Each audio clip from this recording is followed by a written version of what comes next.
Bonjour, la Bible dit dans Marc 15 au verset 15, Pilate voulant satisfaire la foule, leur relâcha Barabbas et après avoir fait de battre de verge Jésus, il le livra pour être crucifié. Barabbas, ici dans la parole de Dieu, c'était un brigand, en fait c'était un meurtrier.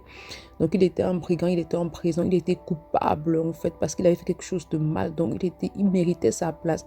Mais le Seigneur Jésus a pris sa place. Malgré le fait qu'il était destiné justement à être condamné, malgré son péché, malgré sa faute, il a été remplacé. Ce qu'il y a eu entre Barabbas et Christ, c'est exactement ce qui s'est passé avec l'œuvre de la croix. Chaque être humain, la Bible dit que tous sont nés pécheurs et privés de la gloire de Dieu. Donc quand tu nais pécheur, tu nais privé de la gloire de Dieu. Et Christ est allé à la croix afin que tu puisses retrouver la présence de Dieu, afin que tu puisses te reconnecter au Seigneur.